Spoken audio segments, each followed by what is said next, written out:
esta hora de la mañana nos acompaña aquí en Caché Noticias el abogado Pedro Donoso. Él es analista político y con él vamos a conversar sobre los cambios que se hacen en el gobierno de Guillermo Lasso a propósito de los anuncios ayer, de las renuncias y demás. Doctor Donoso, muy buenos días. ¿Cómo está? Buenos días, Carlos, Joana, muchas gracias por la invitación, atento a sus preguntas. Bien, ayer se conoció la salida de Mae Montaño como titular del Ministerio de Inclusión Económica y Social, también la salida de Vicente Tayano como gobernador del Guayas y del señor Madera como presidente del directorio del IES. Se sabe también que este miércoles se podrían conocer también otros cambios en el gabinete. Se trata del movimiento de fichas más grande del gobierno de Guillermo Lasso desde su inicio. ¿Esto afecta a su imagen? ¿No es un cambio que refresca la imagen, por contrario? ¿Cuál es su análisis, Pedro? Buenos días. A ver, primero, digamos, es el segundo cambio del gabinete, ¿no es cierto? Recordemos que hace unos días también, digamos, hubo un cambio, ¿no es cierto? El secretario de la presidencia pasó finalmente a gerenciar CNT, etcétera. Entonces, digamos, a mí lo que primero me llama mucho la atención es que no se haya esperado para hacer un solo cambio, ¿no? Eso es como un tema interesante. Y lo segundo es cuando nosotros hacemos análisis político, o los que intentamos hacer análisis de contexto, nosotros nos tenemos que abstraer finalmente de plantear hipótesis como verdades, ¿no? Entonces yo creo que lo primero que hay que decir es, hay que plantear una hipótesis y esa hipótesis es usualmente, digamos, cada cierto tiempo viene bien refrescar finalmente los ministerios, refrescar finalmente las caras, siempre con una valoración objetiva de cuáles son los resultados. Si no hay una valoración objetiva de cuáles son los resultados, digamos, es difícil incluso ponerlo en escena. Yo más que decir que un cambio en sí mismo es bueno o malo, habría que ver la manera como se hace, ¿no es cierto? Los hechos políticos hay que leerlos antes del hecho político, durante el hecho político y después del hecho político y entender lo que significan finalmente, ¿no? Entonces, yo creo que el gobierno de Lasso no ha tenido la habilidad de explicar a profundidad o responder finalmente a las acusaciones, por ejemplo, en la renuncia de la ministra del MIES, ¿verdad? De darle como una connotación explicativa. Yo creo que esa connotación explicativa la dará el presidente hoy a las 6 de la tarde en el Salón Amarillo, como lo he explicado. Pero claro, de una u otra manera, digamos, estos cambios sí pueden construir una hipótesis de el gobierno estaría, ¿no es cierto?, sujeto a tener resultados inmediatos de temas que no lo ha logrado tener o incluso apostar a figuras, ¿no es cierto?, con miras a los procesos eleccionarios. Cuando yo digo procesos eleccionarios, no solo hablaría, por ejemplo, de las seccionales del 2023, sino de una potencial consulta popular también, ¿no? Donde muchas veces, por ejemplo, los ministros se convierten finalmente en figuras para, de una u otra manera, aplicar o ser un puntal finalmente de una campaña electoral, tanto en territorio, como puede ser el caso de la gobernación del Guayas, como del Ministerio de Inclusión Económica y Social. Ahora, ¿le parece a usted importante que Guillermo Lasso pueda explicar los detalles de la renuncia, por ejemplo, para analizar por separado de Mae Montaño puntualmente? Porque vemos que ella ayer hizo público un extenso comunicado donde dice prácticamente que Iván Correa le está pidiendo la renuncia por un exceso de, digamos, exaltación a su imagen, a la interna del MIES, pero casi, casi que en simultáneo la Secretaría de Comunicación le agradece su servicio, su leal aporte y otros calificativos positivos para Mae Montaño. Es importante ahí dejar las cosas en claro. Es fundamental, porque esta puede ser una pequeña crisis del gobierno, ¿no es cierto? Es decir, un ministro saliente te está acusando finalmente de algo, ¿no es cierto? Y claro, yo siempre digo, en crisis, digamos, la inacción no es opción, es decir, no puedes no hacer nada y necesitas finalmente responder, o sea, lo que no se comunica no existe. Entonces, si tú dejas finalmente eso flotando en el aire, se convierte en un mito y ese mito a la larga puede tener una consecuencia política. Entonces, absolutamente, no solo importante, sino absolutamente necesario explicar, digamos, las razones de los cambios y no solo en este caso en específico, sino también en otros casos en donde se puede, digamos, como poner en escena o dar una explicación real de por qué hay un cambio y qué se espera con ese cambio.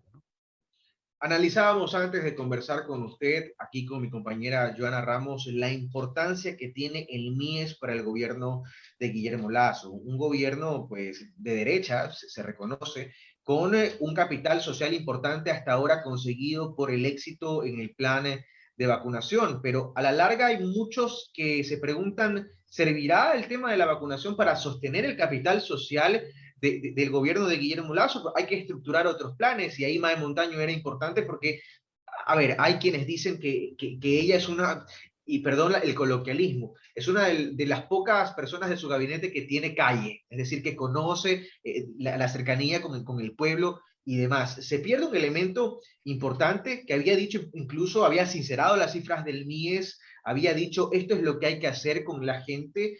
¿Pierde el gobierno de Lazo con la salida de Mae Montaño?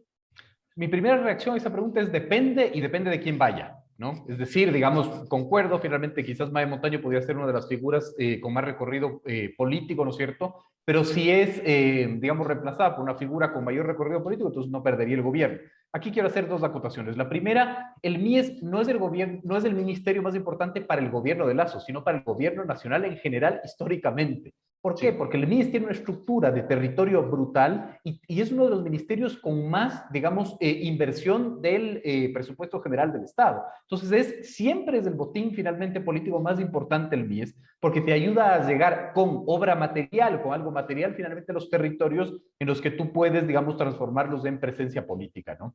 Y lo segundo, hablando del tema vacunación, yo ponía un hilo de Twitter, ¿no es cierto?, hace varios días, y lo decía, es muy interesante porque finalmente, aunque no se quiera ver, la vacunación es un momento supremamente importante para capitalizarlo políticamente, porque te pone en otro momento. Es decir, la vacunación no es solo la vacunación, es el hecho político de haber cumplido una promesa de campaña que era muy difícil de cumplir en un país en donde es tradición cultural política el no cumplir promesas de campaña, ¿no? Entonces, claro, eso se va a materializar en otro tipo de realidades y quizás en ese tipo de realidades Lazo necesita otros actores que le ayuden a materializar. Analizando por separado el tema de la gobernación del Guayas, ahí es importante la figura de Pablo Rosemena, que no es desconocida, que se sabe es cercana al presidente de la República, Guillermo Lazo, pero es un cambio que se da, Pedro, en el marco de la peor crisis de seguridad de la provincia. Se esperaría entonces que vaya una persona técnica, que sepa de esto, con algo de recorrido en materia de seguridad, pero Pablo, con el respeto del caso, Pablo viene de representar a los gremios productivos, a la Cámara de Comercio de Guayaquil puntualmente. ¿Una jugada inteligente o un tiro en el pie desde su criterio? Depende para qué. Es que siempre, digamos, yo soy el analista pesado que no puede dar una respuesta siempre de frente, así que capaz que les aburro, pero No, depende está para perfecto. qué, ¿no? Depende para qué, porque finalmente, digamos, a ver, si ponemos en frío la seguridad y la inseguridad, ¿no es cierto? Es un problema brutal, ¿no es cierto? Hay cifras que dicen que 1.6 guayaquileños mueren al día por crímenes violentos, eso es inédito. Pero este no es un problema que se resuelve cambiando de gobernador, es un problema estructural que tiene que ver con la pobreza, que tiene que ver finalmente con otro tipo de temas que no se van a resolver ni siquiera en 4 años, ¿no? Entonces eso es como lo primero.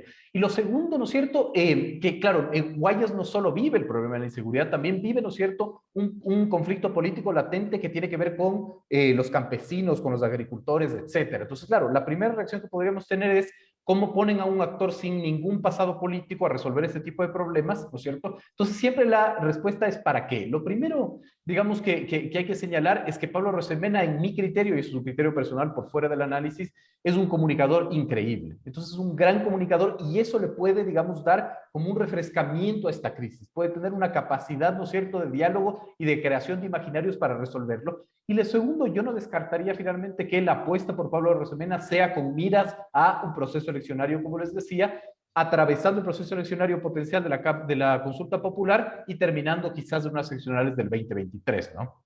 Entonces, sí hay que analizar, digamos, como para qué finalmente está ese nombramiento y qué respaldo puede tener de toda la estructura gubernamental, ¿no? Y claramente no es una tarea fácil, es decir, asumir la gobernación del Guayas debe estar en ese cargo entre los más complicados del país por todo lo que hay que hacer y lo que usted ha descrito. Antes de conversar con usted, con Joana Ramos, nos planteábamos varias preguntas en torno a estos movimientos, ¿no? Evidentemente el presidente de la República tiene la potestad de cambiar a quien él crea conveniente en el momento en el que él crea conveniente, pero hay algo que a mí me preocupa, ¿no? Esto de los funcionarios fusibles, es decir, los pongo un rato, hacen una exposición de cuáles van a ser sus planes en los próximos 4 años. De hecho, eso ocurrió con Mae Montaño en esta presentación que hizo el presidente de la República, le preguntó cuáles son sus planes para los primeros 100 días, para el primer año, además.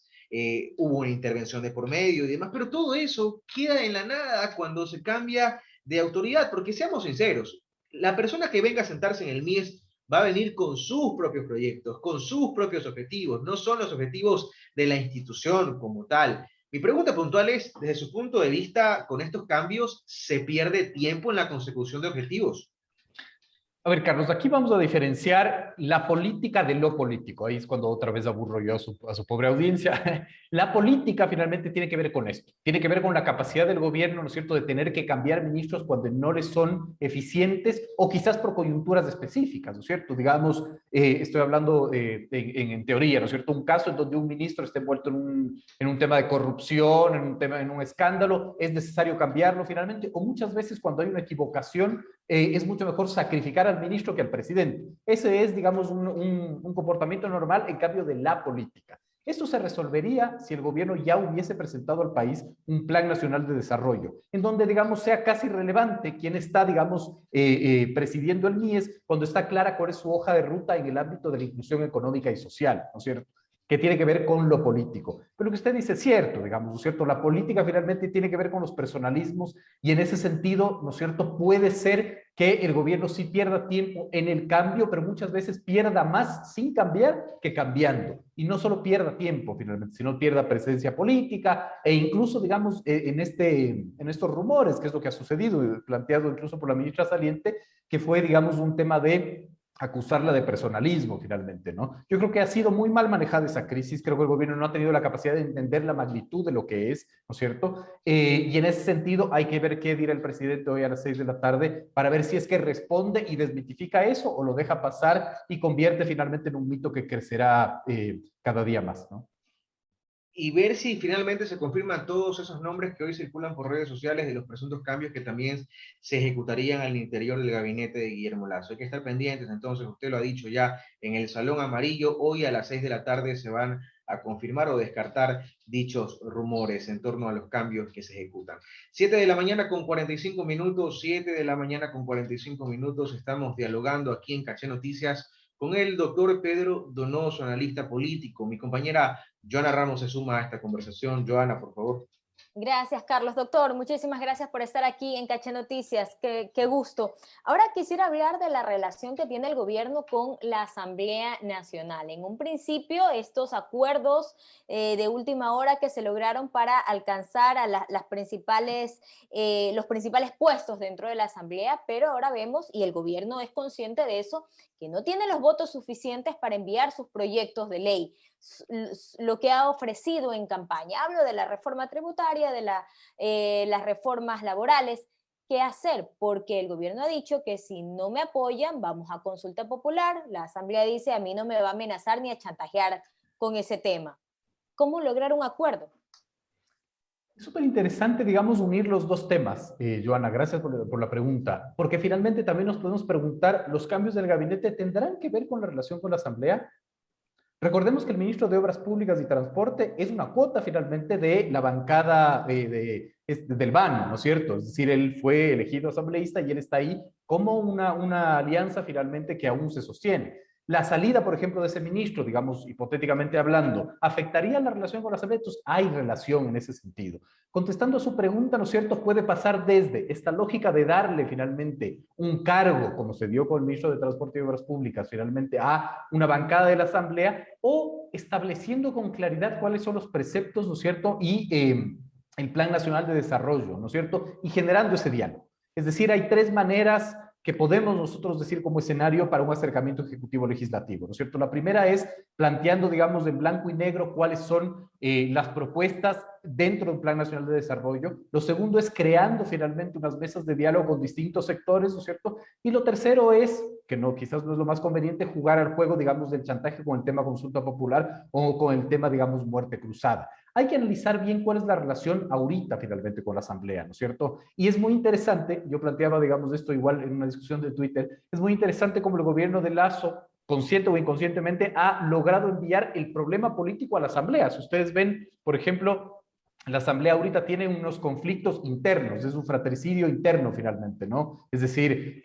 UNES versus, digamos, la bancada del BAN, etcétera. Entonces, Lasso ha logrado que la discusión política, la discusión más precaria, esté finalmente en la lógica del legislativo y no en la lógica del ejecutivo, y con eso él pueda proyectar esta imagen de que él finalmente puede, o que el gobierno, o que el ejecutivo trabaja, y que la asamblea se dedica al tema político, que es quizás lo que quieren poner en escena, como lo político, lo feo finalmente, ¿no? Entonces, claro, ¿cómo llegar a ese acuerdo? Finalmente lo que tenemos que nosotros entender es cuáles son los temas que estamos discutiendo y eso aún no hay claridad. Es decir, cuáles son los alcances de la reforma laboral, cuáles son los alcances de la reforma tributaria, cuáles son los alcances de la reforma de seguridad social, que son, digamos, parte de las leyes que el 24 de mayo el presidente ofreció. Y este uso constante de la palabra consulta popular, de las palabras consulta popular, vamos a consultarle al pueblo, e incluso se ha escuchado, no de parte de las autoridades, ¿no? Muerte cruzada, ¿cómo tomarlo entonces? Depende de quién lo tome finalmente. Es decir, ya Yori, la presidenta del legislativo, ha sido enfática en que no van a permitir amenazas, entonces lo que se está haciendo es tomando como una amenaza finalmente, ¿no es cierto? Ahora, en política no solo se analiza el hecho, sino se analiza el contexto también. Entonces, no solo analizas el llamado a consulta popular, sino el llamante a consulta popular. Y el gobierno finalmente es un gobierno que ha logrado inyectar mucho optimismo en la gente y eso puede traducirse en que ese optimismo le dé un capital político traducido en las urnas, es decir, que pueda capitalizar políticamente ese resultado de la vacunación como un resultado electoral. Entonces, de una u otra manera, quizás la Asamblea de boca para afuera puede decir no vamos a aceptar una amenaza, pero digamos internamente sí lo sienta como una amenaza y se sienta amenazada finalmente y con eso pueda dar paso a las aspiraciones del Ejecutivo. Pero mientras no tengamos claro cuáles son los temas que tienen que discutir, será muy difícil plantear ese tipo de escenarios, ¿no? Pero, y ahí quiero volver a algo que ya habían hablado, ¿no? Ese capital político, ese músculo político que tiene el gobierno gracias al éxito de la vacunación, ¿le puede durar, digo, hasta finales de año cuando se puede presentar esta propuesta de consulta popular? Y se lo consulto porque, por ejemplo, hoy hay amenazas de protestas, no es la primera, seguramente no va a ser la última, hay problemas que no se han resuelto, tema de los agricultores, en fin, los acuerdos con el FMI. ¿Es capaz entonces este gobierno de concentrar ese éxito de la vacunación hasta llegar a fin de año? Lo que pasa es que la vacunación en sí mismo no es el hecho de la vacuna, sino es el hecho de haber cumplido una promesa en un país donde no se cumplen promesas. Entonces va más allá finalmente, ¿verdad? Es decir, Pero esta lectura este cumplimiento es capaz entonces de durar ¿hasta cuándo? depende de lo que haga el gobierno. Es decir, el mismo hecho, hay un filósofo que a mí me gusta repetir como Lorita, ¿no es cierto? Siempre me encanta, que dice, los hechos no se defienden solos, hay que salir a defenderlos. Si el gobierno defiende el hecho de la vacunación y lo plasma finalmente como el que le da la legitimidad de proponer cosas, digamos, eso le durará. Es decir, ¿en qué sentido? En el sentido de que Lazo puede decir, yo fui el que cumplí una promesa casi imposible de cumplir, ¿verdad? Y esta es mi propuesta de reforma laboral.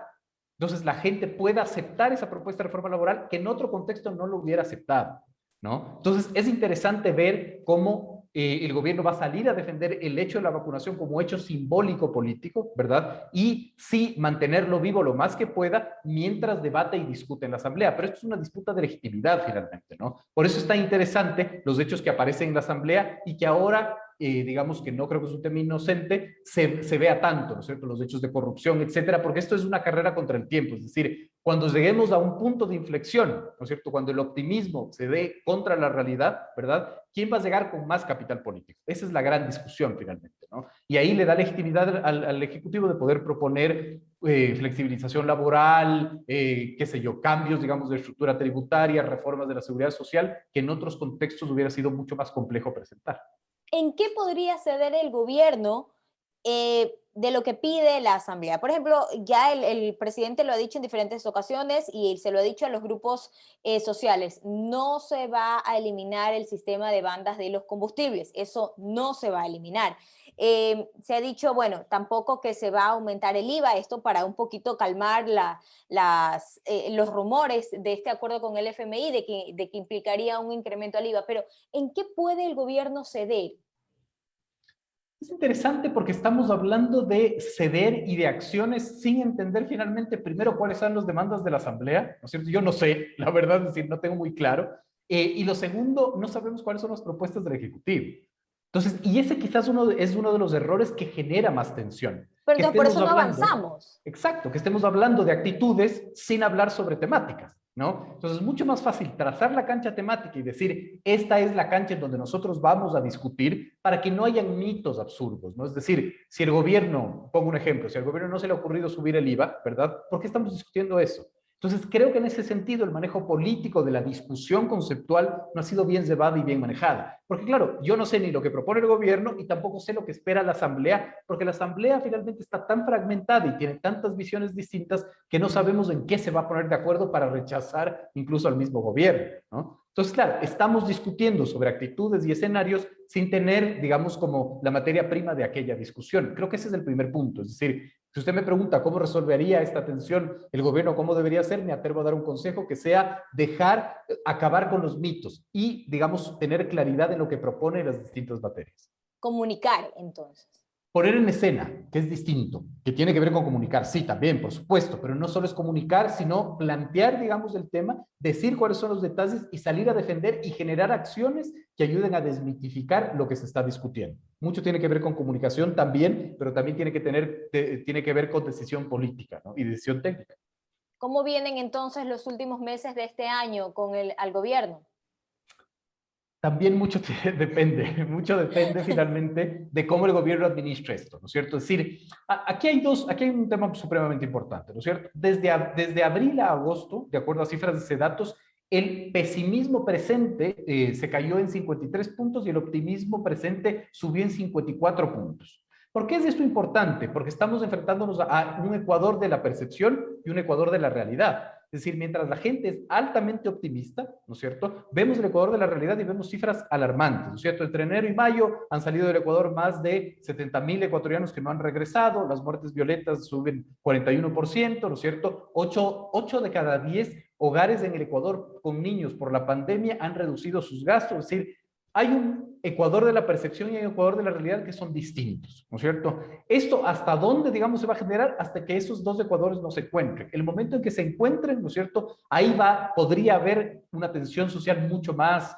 profunda, ¿no? Es decir, usted lo dice con corrección. Hoy hay llamado de la CONAIE, por ejemplo, de los movimientos sociales a las calles. Ese llamado no va a tener eco en la ciudadanía mientras el optimismo y la buena calificación del gobierno siga vigente. Y si bien va a haber, digamos, ciertas manifestaciones, no va a haber una manifestación masiva de toda la ciudadanía, finalmente, ¿no? Esa es la diferencia. ¿Cuándo va a haber una adhesión de la ciudadanía? Si es que el gobierno no tiene la capacidad de resolver los problemas del Ecuador real, ¿no es cierto? Y hace que ese Ecuador real se sobreponga al Ecuador de la percepción, ¿no? Y quizás el gobierno logre, digamos, resolver eso cuando el Ecuador de la percepción se mantenga, ¿no? Pero tiene mucho que ver con que no tenemos claridad en cuáles son las temáticas que estamos discutiendo. Falta entonces presentarlas. Doctor, qué gusto poder haber conversado con usted. Muchísimas gracias por acompañarnos hoy en Caché Noticias. No, les agradezco mucho la invitación para servirles. Gracias. Conversamos con el doctor Pedro Donoso, analista político, justamente conversar sobre la situación del gobierno y los cambios que se vienen y que serán confirmados en la tarde de hoy.